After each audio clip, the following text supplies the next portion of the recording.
All right, students, so here is your take-home kit, which most of you have by now. I'm just gonna quickly walk you through everything that's inside of it. So on top, this is a humidity dome. I'm sure some of you have used this before and some of you have not. These come in all different shapes and sizes. This is a particularly robust one. Most of them are pretty thin. This is the kind of thing that home gardeners use or professional situations would use for some really finicky seeds.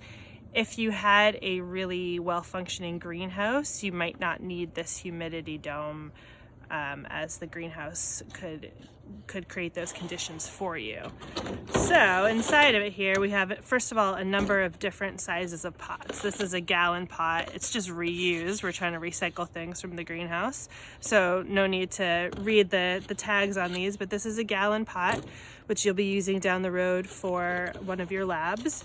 A few 6-packs here. You'll recognize these as what's sold in retail garden centers.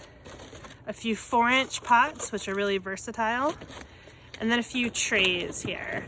Some might have solid bottoms and some might have mesh bottoms. Either way, it's totally fine. So then we move on to the fun stuff. Stuck somewhere, probably in your 6-packs, are some of these ranunculus corms. So these are bulbs. They're called corms when they're ranunculus. And these are, they look like shriveled little fingers, but once you soak them and plant them, they turn into beautiful flowers. We'll be using these later on.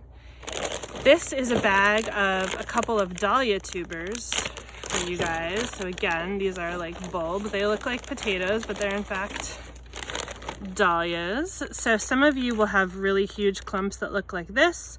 Some of you might only have one individual tuber. It doesn't actually matter. Some people say you get just as many flowers off of an individual tuber as you would off of a huge clump. So we'll be working with these a little bit later in the semester. They are in these pine shavings in order to help kind of maintain suitable moisture. We don't want them to get wet and moldy, but we also don't want them to get dried out and shriveled. So it's a good idea to leave your bag a little bit open, maybe about half open, and leave it somewhere coldish and dark if possible. Your garage, your closet, any of that is fine.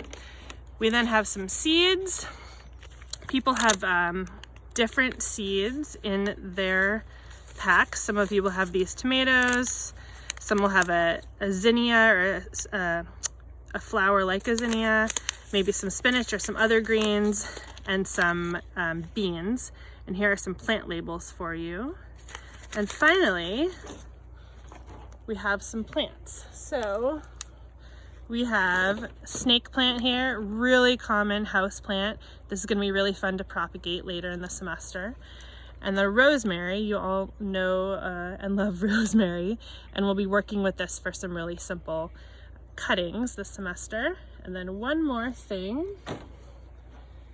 you'll all have some sort of a succulent. So these are really fun to propagate and really simple too. So this is a good intro to plant propagation.